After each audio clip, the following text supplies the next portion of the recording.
We're live. What's up, everybody? How you doing to another Wednesday live at 8 p.m. with Baron and Angel? We're gonna come up with like some sort of like, friendly neighborhood live chat. These are a little bit different. We get to have conversations. So if you are right at the jump, you're watching from the beginning on the rewatch, I'm gonna let you know right now what we're gonna talk about so that you could decide if you want to stick around or not. Or just stick around and see what happens. Maybe you might vibe with us and might connect with some of the stuff we're going to talk about. First and foremost, we're going to talk about some things that happened this past week. I feel like that's very important because we have seen some good achievements that we've done. And we've got to meet a lot of really cool people and work with a lot of really cool people. So they deserve recognition. That's the first thing we're going to talk about. Then after that, we'll get into some things that we have in our minds. We're leading into New York Fashion Week. Baron, he's gonna be blessing us in his socials with a lot of really cool stuff for New York Fashion Week. He's gonna be making a lot of cool videos. I'm probably putting a lot of promises out here that he's probably gonna be like, "Yo, I don't know if I can do all that," but we're gonna do our best to do it. And then, as always, we're gonna wrap up with some motivation for you guys to continue forward. And we do have some apps that will sprinkle along the way. So that's the menu. You decide if you want to eat or not. But if you want to stick around and vibe, hang out with us. What's up, B? Where we at? How you doing? How you feeling? And I want to start. We do this casually, but I want to start with this, and I feel like we need to bring this up every time we go on live. Has your week been heavy? This been a chill week, actually. It's been busy because I've been just in preparation to like leave tomorrow morning. So it's kind of like I just want to go and focus on being there and not worry about stuff that didn't get done here while I left. So it's more been just like preparing to make sure that I'm gonna actually just focus on what I'm doing at the time and not think about the work that was left here. So I pretty much caught up on all the work.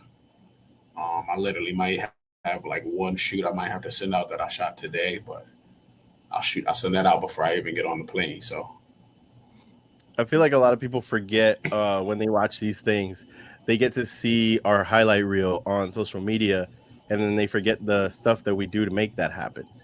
So when you say that you had to do some photo shoots and all that good stuff, what was it? Were you shooting for a magazine? Were you on a luxurious boat? Like no, what did you do? no. So once all my real estate, so my clients is basically realtors, right? So we own a real estate photography company. So once they find out that I'm gonna be gone, or that the end of the week looks different, then everybody's like, all right, let me get our shoots in before because we don't want to wait till Monday when he's back. Taking them out over the last 3 days to just get done and get everything edited. It's next day turnaround, so everything I shot today has to be sent tomorrow. So I got a 9:30 flight. So they're gonna have that stuff before tomorrow because I'm not dealing with it when I touch down in New York. So that's the plan. I love it, man. I know that speed is the game. We're gonna bookmark that because I do want to bring that up later in the conversation. But let's go through some things that maybe let's tell people what they've missed out on. Last week, I was not on. I was coming back from my family vacation from Kennedy Space Center. I got to see SpaceX Falcon 9 rocket go up in the sky. It was amazing. And then after that, I had like a really nice ramp up into this week. I forget that it's Wednesday again, but we did do a lot of really cool stuff. So give them a little, maybe a little recap about the stuff that you feel is the highlights of this week leading up until today, and then I'll chime in and share some of my stuff. I wasn't here last Wednesday because I was at a Epic Talks event at the Rusty Pelican in Miami. Shout out to Melissa Waggy.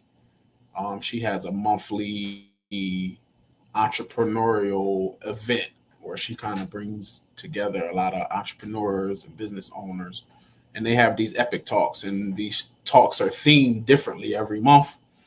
And that theme was all about AI. So Mm. once we get to the halfway point, I have a list that I wrote down because I was actually paying attention. Shout out to Jen Gottlieb and her husband Chris. Man, they was really diving in on just some tools that, hey, try these tools out. we're using them every day, and he gave like 24 of them. So I'm probably not gonna give all 24, so I can save some of these for the following weeks. But I'll give maybe one or two that stood out to me. We had Epic Talks, and man, we had a Nucleus event. It's been a busy week already, just from Wednesday to Wednesday. Shout out to Anthony and Daniel over at the Nucleus Hub. They had their first Kinetic event where we was both actually speaking on that platform, and then we got to go to Formula 7 Studios last night, and you know what I mean? Shout out to Lauren Giannis, working on trying to actually just get her some music out to the public. Like, what does that true collaboration look like when it's not monetary, right? Because the sweat equity goes a lot, especially when you tapping into resources to make things happen. So I think that was good. And then tonight is all about making sure I don't leave no batteries, nothing uncharged, no triggers. Like, I got to do it tonight because tomorrow is just going to be like, it's a lost cause. I still booked my flight just in enough time to take my wife to work tomorrow still. So nice. And happy wife, happy life, as we always say. I want to dissect this thing one-on-one, one story at a time. So the Epic Talks situation. I feel like you're like a Robin Hood in this scenario. Like in navigating all of these different mastermind groups, hey, pay for my course, or hey, I could show you how to make $1 million. You just got to flip a pancake and pour some syrup and then electrify yourself, and all these kind of crazy stuff that's out there. I feel like you got to this Epic Talk platform and you were surprised by a lot of the stuff that you saw, but I love the fact that you're bringing it back to the people. So let's talk about, how was that experience for you? How was like the Epic Talks for you? She does these once a month, and every time I see her, she's like, Baron, you gotta come to one. I ran into her at the Karate Combat event with Rick Ross. Shout out to Aaron, the speaker. And she's like, yo, put it on your calendar right now. So I literally was adding it to my calendar live to make sure that I was going to be there. And I pulled up. And there's certain people when I go to events that I'm just like, oh, okay, I'm in a good event because it's a certain level of entrepreneur that I trust, right? It's the credibility aspect, right? Shout out my guy, Brian Breach, and some other familiar faces. But the very first person I connected with was a lady named Michelle Mills, and her name is the Eczema Coach. Oh, yeah. That was scary. So it was a little creepy. That story. Yeah, that was creepy. And I walk in and this girl comes up to me and she's like, oh, hi. And it just was the most random. Like, it's a lot of people in the room. So the fact that she just walked up to me and she's like, oh, I'm the Eczema Coach. Now, of course, my skin was gleaming. I had already had my Eucerin in, so she probably couldn't see it, right? But and she's like, nah, I teach people, like, I cured myself from eczema just by changing my diet, some stuff. It's everything like very organic and natural, everything. She said it took about 3 months, but she's like, a lot of it's based. So basically, she told me the Eucerin's not doing anything. It's a Band-Aid. Oh. So she's like, yeah, you'll get some relief from like feeling the dry or the redness and it'll feel good. But after a time, it's going to wear off. And I see it. So she's not wrong. Yeah. And then she goes into like the sugar content, and it could be you drinking alcohol could trigger your eczema and like all kind of stuff. So shout out to Michelle, man. We're gonna do some work when I get back. But that was one person I did not expect to meet at Epic Talks, was the Eczema Coach. So it was good, like, and that's what it's about. Like, I think the one thing that I do like is that people actually took the networking part serious. Like, they'll come right up to you and say, hey, see you standing here, what do you do? Well, you at a networking event, what do you do? So that aspect of it was like, oh, nobody's scared. It ain't no really people standing on the wall kind of not engaged. Like, if they see you not engaged, somebody gonna come up to you. So you're saying it's not like a club scenario where you're just like, you could just kick back and relax. Like, people have that mentality going into that type of networking event, because we've been to a lot of different ones. And they like took it upon themselves to be like, yo, I'm gonna go up to everyone here, and it's aggressive, right? It's like, who are you? Tell me who you are. Like, I need to know, right? So that's some good advice for people that go into networking events with high profile people, to just go out there and do it, man. Don't be that fly on the wall. Don't be shy. Like, you already made it to the event. I think the rest is for you to like finish the process, right? How much is the thing? Just so anybody can watch. They have transparency. Like, if you want to be a part of Epic Talks, how much is this thing? I don't, I like to pull up stuff and be accurate because I don't want to talk on nobody's platform because I was a special guest, so I didn't pay. But I think it's $150 Okay. to attend, and then there's like levels. Like I think there's like a VIP package. Let me see if I can see on their upcoming event, and it'll say. And they got one upcoming at the same place that you were at, or is it different? No, I think it changes. It changes every month. Changes every time. Okay. Yeah, so I think. Oh, okay. So here it is. General admission, $149, and that includes venue entry and business networking opportunities. Then they have a VIP ticket, which is the most popular, guaranteed seating in the front row. That's $197, and then you get a private VIP area with the speakers after the panel, and then you get an Epic Talks gift bag, and it comes with complimentary hors d'oeuvres. And then if you can't, $50 more, and you're getting a different experience. So yeah, that's not bad. And then they have the virtual version for $97. You could join online. Yeah, so there's no excuse. Damn. They made it available for anybody to attend. Okay. Well, we'll keep following them, and if there's anything else that comes from it, maybe you get to attend another Epic Talk and meet some cool new people. I know you met a lot of people, and the highlight of it was the eczema coach, so that's awesome. Another highlight was I ran into Bella from Save the Creatives working the event as a camera person.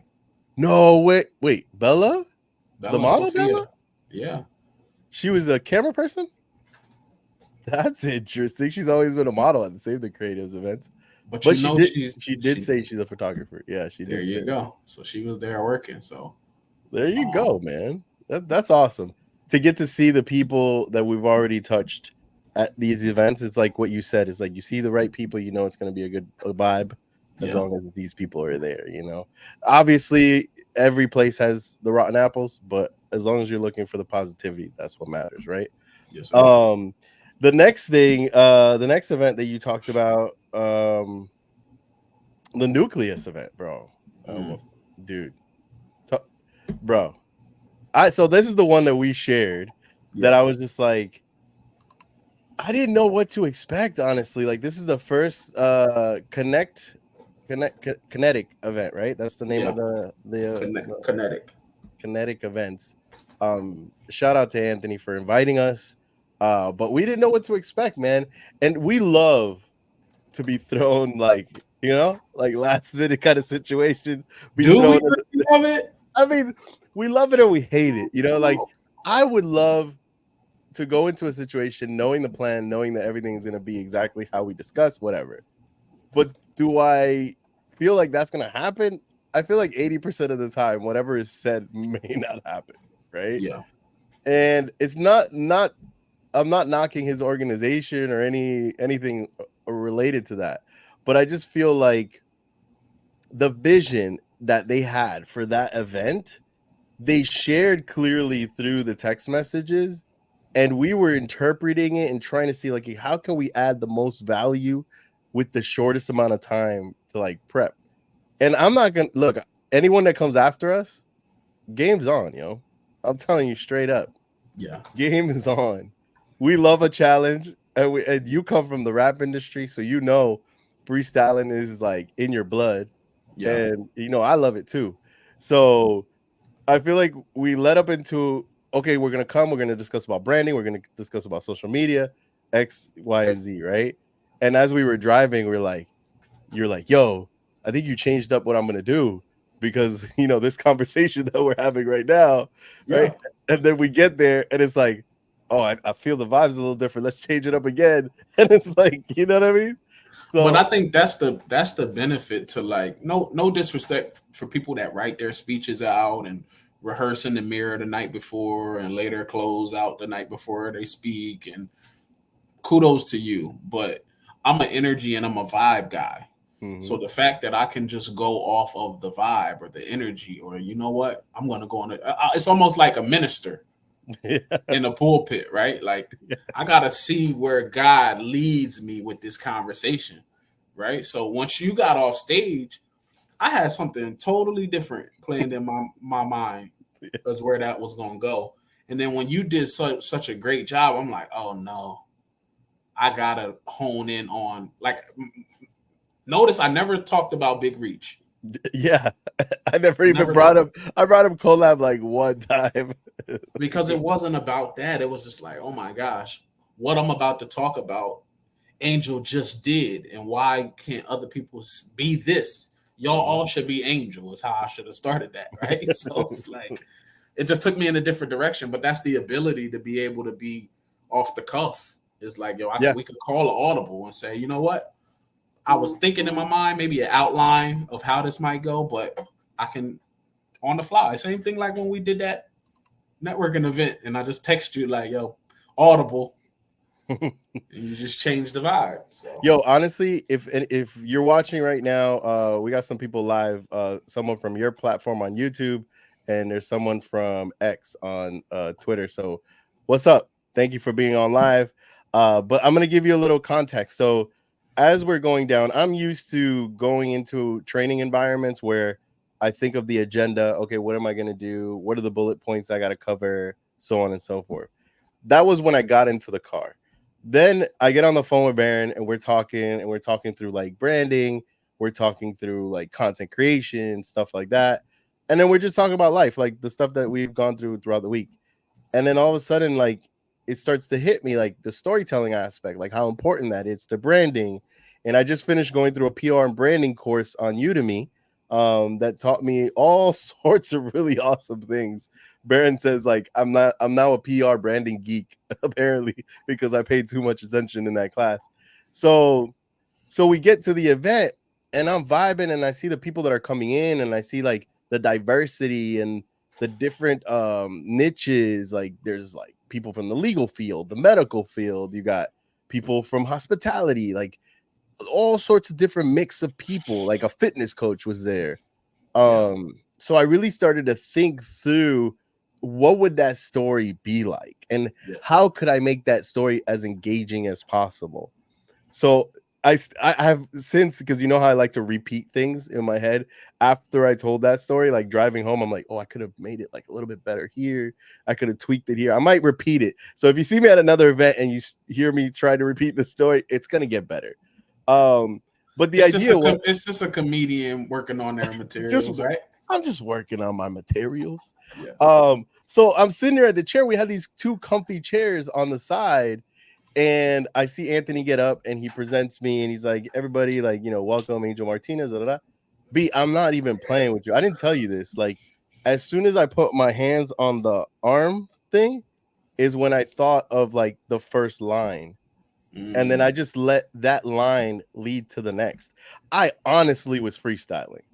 Like, mm, if freestyling in the sense of like, you know how when people throw words at you and you're just trying to come up with the bars and how to connect things yeah. together. So I was just like, okay, how do I start? But we've seen it done badly, where someone goes, I was 5 years old, and I would, Yeah. you know Yeah. what I mean, Yeah. like doing the whole thing.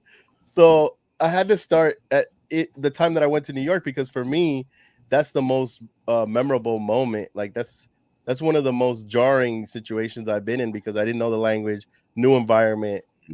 Everything is noisy. Like you know how New York is. It can be crazy.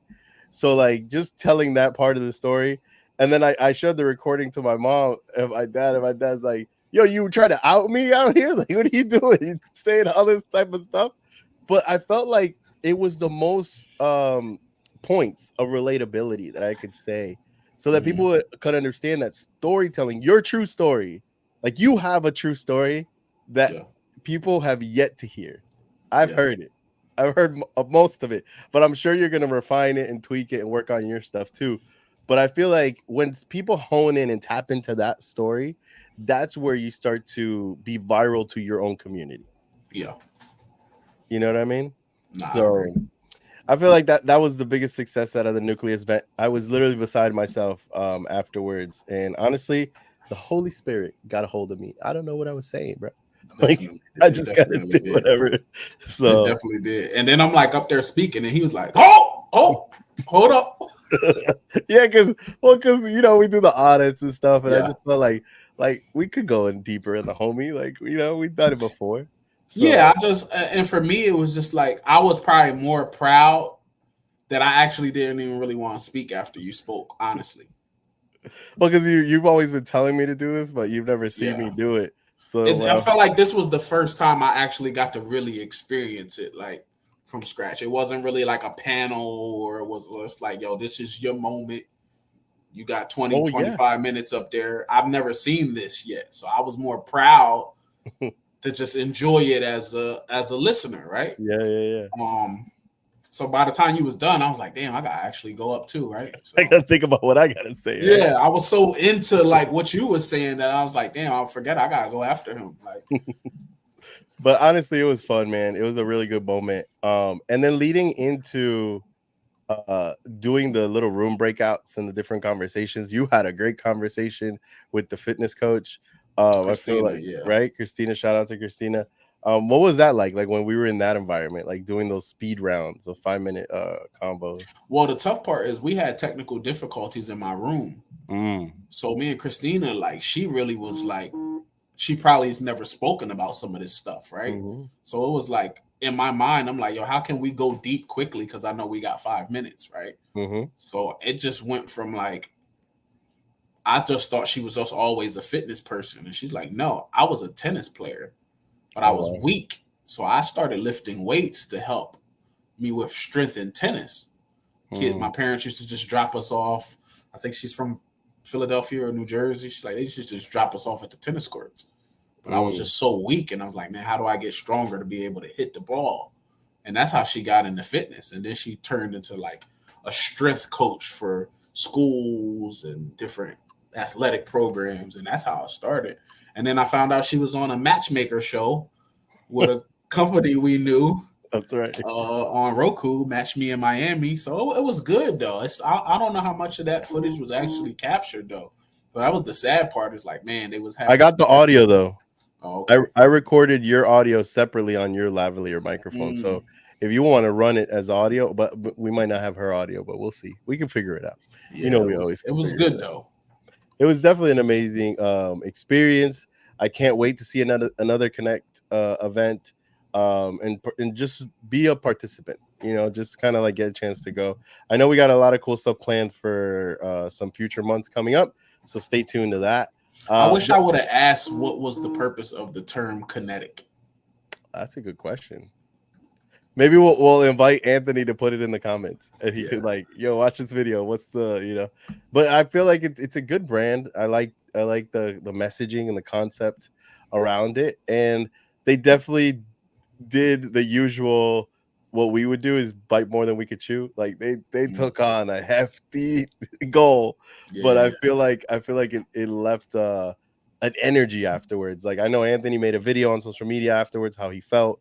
I'm still like trying to process the feeling of having people put out a phone and actually know who I am. Like that was pretty Hmm. interesting to me. So there's a lot that can come from it in the future, man. There's a lot of cool stuff.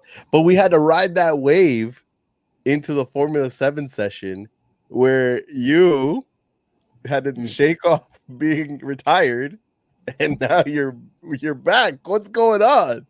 Like what's happening? What was that I, about?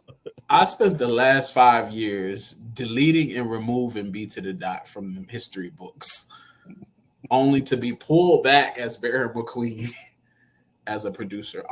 The thing with music, man, I have a love-hate relationship with the music business, right? It's nothing to do with the actual part of making the music.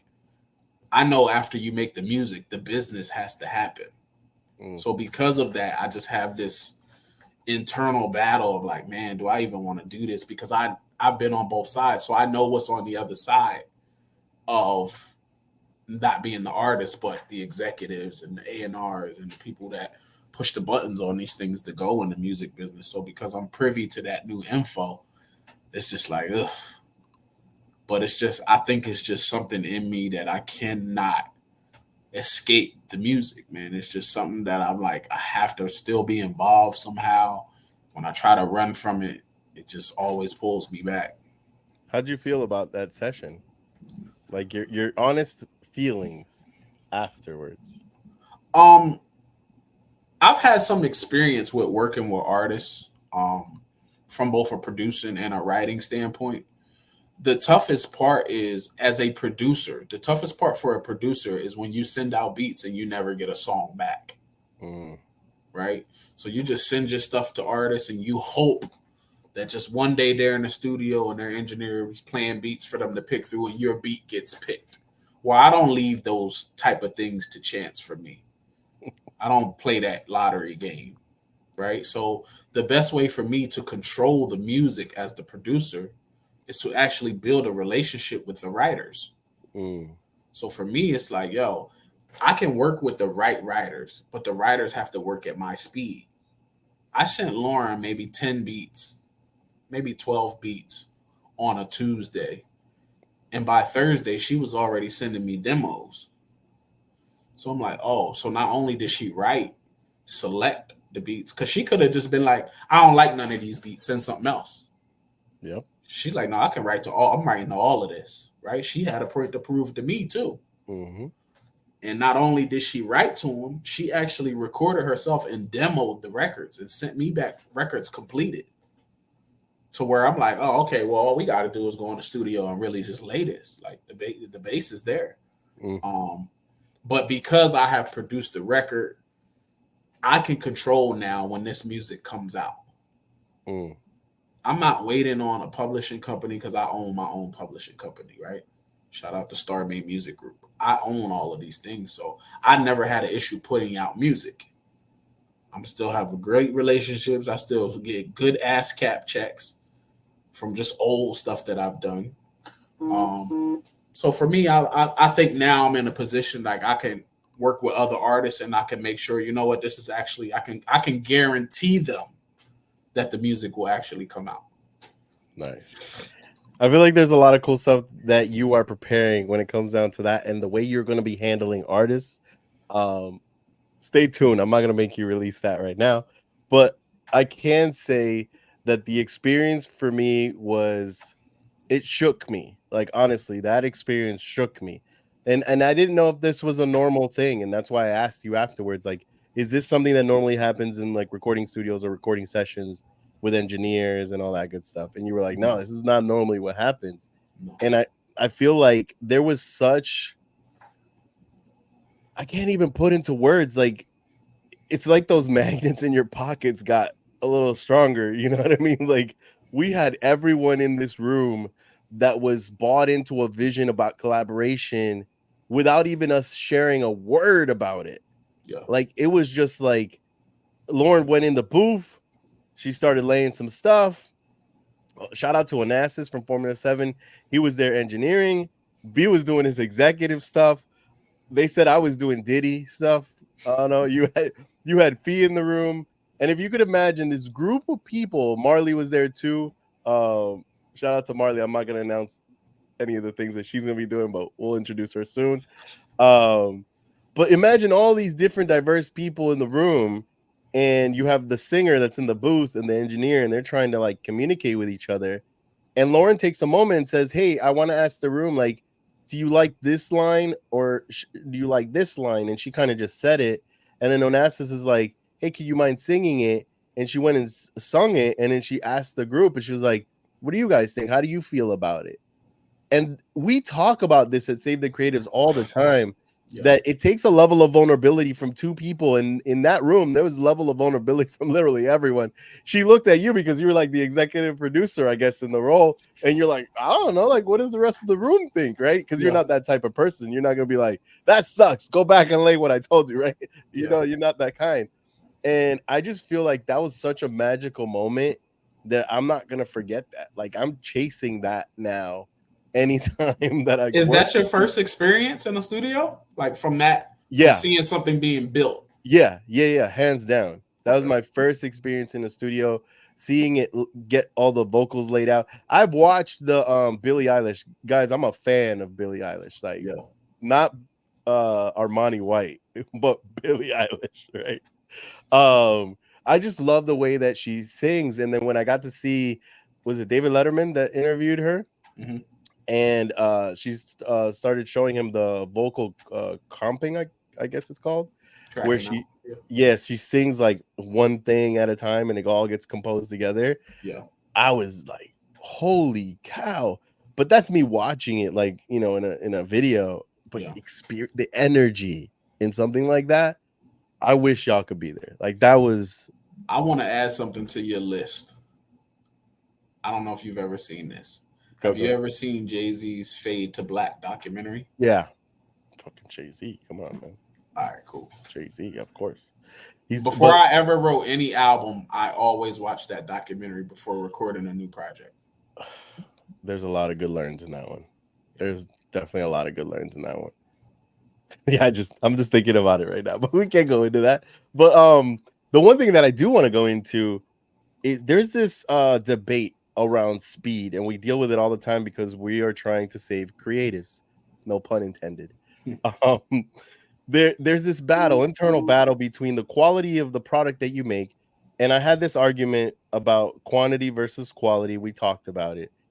But now, how do you as a creative, because you are a creative at heart, how do you keep up your speed without feeling the anxiety of not creating quality? Like, do you ever struggle with that battle of like, I got to get this out quick? Because we laid an entire song. Let's be clear. We laid an entire song out in 90 minutes. Yeah. And we were chit-chatting the rest of the time. Like this was wild to me. But so how do you go through that, man? Like I feel like share your perspective. So for me personally, I always want the best quality. But am I willing to sacrifice always having the best quality for having the least amount of quantity? Right? Mm-hmm. So I give you some examples because so think about right now. I'm going through this process of like building up Frame by DaVinci, right? Should I be recording my behind the scenes on my cell phone with Frank the stand? No.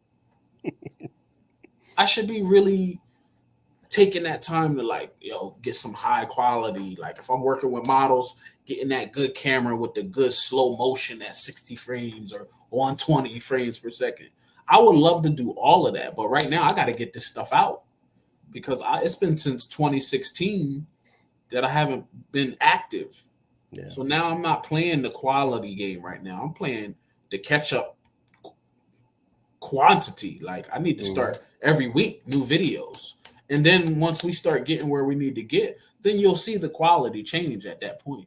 But right now I just got to get it out. I'm trying to build the audience. I have no audience right now. Do you feel like a lot of creatives go through paralysis? Like they just 100%. They psych themselves out. It's like, oh man, I didn't get the quality I wanted. I'm not putting this out. Well, the problem is they're comparing it to somebody who's either got the budget to have the quality, or they don't know that person's 200-300 videos in. That's true. So it's like you can't be comparing your video 1 to somebody's 300th video and like, man, look at the bro. I'm subscribed to like so many new photographers behind the scenes that I'm seeing, and I'm like, ooh, that quality is good. Like that is good. I seen a photographer I sent you the other day. Shout out to Daria Kosa. She had a photography workshop, and I'm like, man, this is high quality. Like, I got to step it up when I want to do this, right? So, but that don't stop me. It stops most people because they like, oh, that's the bar, and my stuff's nowhere near the bar, so I can't put it out yet. Yeah. I feel like I suffered through a lot of that stuff as well. There's a lot of stuff in hard drives that hasn't come out. I know you have stuff in hard drives, but it's the sake of you getting it all done, right? And putting it out. Like you just have an overwhelming amount. It's like looking at game tape. Like I gotta look at the game tapes. See what we're gonna put out. Even these lives, like we constantly do them every week, right? There's tons of that content that we still have yet to splice up. But I feel like I personally went through layers of that paralysis. At first, it was the quality. Then I got to the speed. Then it was putting in reps. Then it was like, okay, like I didn't even watch my stuff. And you said it once to me. You were like, shame on you that you don't watch your stuff, bro. Like you gotta watch your stuff. If it's bad, it's good, whatever. The good, the bad, the ugly. Watch it. How you gonna know? You're gonna need to Like, learn. what if you watch something and be like, damn, I didn't realize I always do that. How can I be mindful not to do that next time? But you wouldn't know that if you don't watch it. That helped me. Honestly, that helped me. Like I started to be like, okay, well, I'm comfortable with that. I'm good. Let's lay that out and then let's go on to the next thing. And I feel like now the higher I get to this, and you maybe could relate because you know we have Latino wives. But it's like sometimes there's life be lifing. That's how you put it. And that can get heavy. But now I've started to develop like a superpower of just like take that weight off for a second. I need to like be in the spotlight. I need to connect with people. I need to share value. And then, okay, when the cameras are off, I'll put that weight back on and handle it. But it's that handling of that stress. The better I get handling high levels of stress, you know, and I'm not going to sit here in front. There are times where, let's just say the pockets be hurting. Like I got to run a studio. I got 2 kids. You know, there's a lot of stuff. But, you know, you know, B's like, yo, you seem a little stressed, you know? Like, think about the things that are going well. And I feel like that little reminder, that little accountability partner, that little moment of it's like, okay, I'm grateful for this. Yeah. Kind of like sheds all that off. Not to say it makes it go away because it's not. It's going to be there again. But you kind of process it. So that's in my point of view. You're playing. I feel like we're always playing like I'm playing catch up. You know, we're always like, you go here, I go here, I go here, you go there. Yeah. And we push each other, right? So I feel like you go through your own things. I mean, I'm sure there's a lot of stuff you do because you don't have a 9 to 5, man. Like I can only imagine the stress that's on your shoulders. I don't know if they can see some of these. I went to the barbershop today. When he cuts a lower, you can't see the grays as much. But they there, man. They popping. How do you handle it though? How do you go through it? Like I know you're tough, but you know what I think about? I think about that I started this journey in 2018. So when I think about, oh my gosh, man, it's been a bad month for real estate photography. I ain't get no bookings this week, or man, I ain't do no PR money came in this week. Like when I think about all of that, then I think about, well, you started this in 2018, bro. It's been 5 years, and God always made a way. So it's just like, at what point do I just get out of? We be in God's way sometimes, right? We make it hard for Him to do the work because we trying to solve the problem. Yeah. So we be in God's way. So sometimes I just get to a point, I'm like, let me move out of God's way and just let Him work. And He don't let me down. So it's like, not to be like really religious, but when I look up and be like, damn, I've been a solopreneur for 5 years. That's crazy to me. Like to think, like I was a wreck the first year. And then as these years go on, you know, I used to always hear these people say, yo, if you can make it through 3 years, then you'll be all right. And I hit a pandemic in my first 3 years of losing it all. So it's just those reminders. Like I just think about like, yo, this is the roller coaster of entrepreneurship. Like when things are really good, do I get excited and be like, oh man, what am I doing with all of this money coming in? Like, no, I'm stacking that for when it's bad. No, yeah, that's true. So that's why I can't prepare for stuff. Like my wife's like, yo, can we prepare for this? And I'm like, I don't know. Maybe. I don't know what next month's gonna bring. Yeah. But then the exciting part is getting to wake up every morning and kind of. It's not. I'm not a slave to the business as much, but you can't put a price on flexibility, right? So if I can make things happen, even though I'm a solopreneur, the fact that I have the ability to make them happen is probably what I like the most. Like somebody calls me tomorrow and I don't have anything going on, I can do something and not have to like fake like I'm sick to call out of work. You know, my favorite reel that I saw, it was De Niro and all the champions all around the table. And they were like, you know, you're feeling really great. Everything's working for you. Everything's lining up. You're getting that bag. This too shall pass. You hit the rock bottom. You ain't got no money. Your baby mama, whatever drama you guys going on, this too shall pass. That's a fact. It's like everything will pass at some point. You just got to have the resilience and the strength and the courage to just keep going. Have faith that whatever goal you have is going to work out. You know what I mean? Yeah, I don't think people pray enough.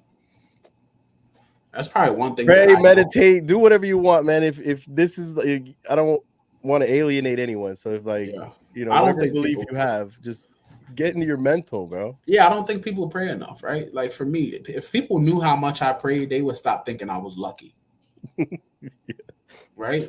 Or like, it just always works out for him. Like, I pray a lot, right? The thing about prayer, I feel, is most people pray when they need something and they never pray to be thankful for the stuff they have. Grateful. Yeah, that's big. I'm a thankful prayer because I know what I came to Florida with. A car full of sneakers and a laptop, bro. I was gonna say it. So when I'm just in a room right now looking at lights and furniture and like, bro, how can I not be grateful? Mm-hmm. I came here with no plan, and God made a way. So I don't just go to God and say, "Oh man, bank account looking low, Lord." Like, nah, like, can you refill it, Lord? yeah. So it's just like, yo, I'm thankful for all of these opportunities you've provided me, right? Because that's what I feel like God will do. He won't give you this, but he'll give you the opportunity to be that, right? Mm-hmm. So it's like when I was watching a movie and he was like, when somebody prays for courage, God doesn't just give them courage; He gives them an opportunity to be courageous, right? So I'm like, that's how I live life, man. It's not to be like super. I'm not even a super religious guy at all because I don't even believe in religion at all. Mm-hmm. No, I know we talk about it a lot. That's why we always say like, look at God. That's it. Look at like God. a thing, you know what Whatever I mean? your version of God is, do that. Do that, right? I feel like the treat for everyone that has stuck around this long is now here. I'm gonna give you the floor. You have your apps up. If y'all got a notebook, you're watching live, take a little notebook out. This is over not just a $200 value because you heard the prices, but there's different tiers to this thing, and Baron has access to things. I feel like he's gonna be the Robin Hood to kind of shed light to the things that we want to get access to. So B, let them know the floor is yours. All right. So I'm at this Epic Talks event, and he's just rapid fire. Like, yo, get yourself a screenshot. And he just goes through these, right? One that stood out to me was a thing called WooSender. WooSender.com. WooSender AI. And this is like a everything, like a lead converter. It's almost like what we do with Asana right now, or like a Pipeline Pro or a Go High Level. It's a funnel to convert these leads that you get, which is WooSender. Yeah, I'm gonna put it up while you say it. So WooSender.com, right? Correct. And the other one, I'm not gonna give y'all all of these, but the other one is called Brandalizer. Now, Brandalizer will allow you to either find a brand that you like, man, they do really well, whether it's Kim Kardashian Skims or whether it's Tesla or whatever. You can put the URL in for their brand, and it will give you everything you need to know about that brand. This one right here, right? See? Yes. Brandalizer. Oh, this is sick. Yeah. So when you're talking about, like, I always tell people that do business, anytime they ask me, so hey, Baron, if they need some help or whatever, I always ask them, did you write down 5 people who do what you do? And this is a good one for you to research those people. And this is a good one for you to research these people because you got to see what's working for them. I love it. What else you got? You got anything else? Bro, I got 24 of them here. Give me one more so I can put it up. Let me see. Which one do I want to give them? Let me see. Let me see if this is the one that I want to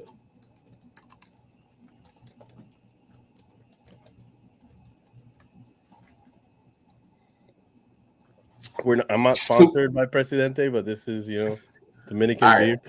right. All right. Here's one you'll love, Angel. What is it? What is it? Supermeme.ai. Super meme. Yeah. .ai.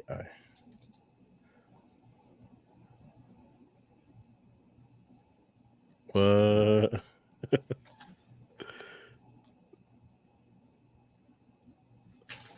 You need a meme, but you can't. What? That's sick. That's sick. So it generates it based off text? Correct. Interesting. So when you're thinking of creating content around your brand, input some text and make a meme out of it. That's true. Memes do work. Memes do work. This is awesome, man. So you said you got what? You got 24. So we went through 3. So there's 21 left, right? Yeah. We're gonna continue to share these on Wednesday lives, so y'all could really gain some value on some of these apps. And shout out to Baron for getting a chance to like get this list for all of us, for me included, because I'm gonna start diving in. He knows he can't share that list with me right now because I'm gonna go down the rabbit hole and go down all the 24 of them. Right, it's gonna be wild. But yeah, man, as we're starting to wrap up this Wednesday, what words of inspiration do you want to leave people with, man? It's 2024, man. I think like I've never been a new year, new me kind of guy, but I do believe in setting some clear targets. And I think if people made their goals and targets super massive, the smaller targets that they hit on the way to the big target, you'll be like, man, that actually was a big accomplishment in itself, right? Mm-hmm. So if I say I want to be a millionaire, well, for me, the goal was never a million. If the target is 10 million, the million should be easy to get. So I think people just should set some clear targets, whatever it is. You got fitness goals, you got business goals. Set some targets, man. Like I want to make $50,000 a month. That's the target. Am I gonna complain that I had a $25,000 month this year? No, still not 50 though. It was just a good month. So set massive targets though. I'm gonna piggyback off of that because I forgot the name of the guy. I was trying to Google it before I said it, but there's this viral video of this guy in the 60s. I'll get the name and share it on social or the next live. The point of the story is that he says whenever you bring someone onto the team, ask them to do this one thing. Ask them to take a blank sheet of paper and write down all the goals they'd like to achieve, all of them, as many as they can. And then look at that piece of paper and circle the one that if they were able to accomplish that one goal, it would have the biggest impact on their life.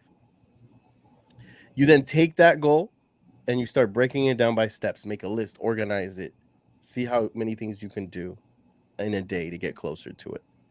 And I feel like when you do that, you're able to accomplish those big, ginormous goals that you think are so hard to do, and you have all this anxiety and you get paralyzed. And then all of a sudden you look back and you're like, oh man, we made it.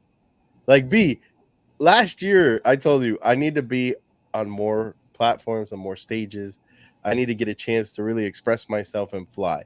Have I hit the large goal? No, but I'm hitting the smaller ones to get there. I feel like when I hit that large goal, it's going to be 3,000 people crowd, and I'm just going to knock it out the park. But I got to take it step by step. So I feel like that's the one message we're going to leave y'all with this week. Take it step by step. Take those big goals, break them down, and we'll see y'all throughout this year. That's all I can say. Yeah, the small wins build momentum. Mm-hmm. So that's all I got to say. I love it. Enjoy your trip out to New York. We're going to be checking out your socials, seeing your stories. all that cool stuff. And then obviously you're gonna probably make a YouTube video, so you know. I encourage you guys to not even follow Baron McQueen this weekend because this weekend has nothing to do with him. Go to where? What's the other one? Frame by Da Vinci is going to be the one making all the money this weekend. Because that's one of the goals. I have to monetize my channel for 2024. We finally hit 400 subscribers at the end of February, and I want to do 500 at the end of March. And I mean, the end of January we hit 400. This month I want to hit 500 and keep growing. So I got to put the content out though. Eat a Scars pizza, go to Tylicious, and go to B&H. Those are the three things that I just need you. Is that the burger spot? Which one? B&H. That's the burger spot? No, B&H is the photo store. What's the burger spot? I'll send you that on the side. I can't tell people that. Like that's a find, my friends. Okay. But yeah, no, have fun, man. Good luck out there. I hope everything works out, and can't wait to see you next week when you get back and we can talk about it. Peace.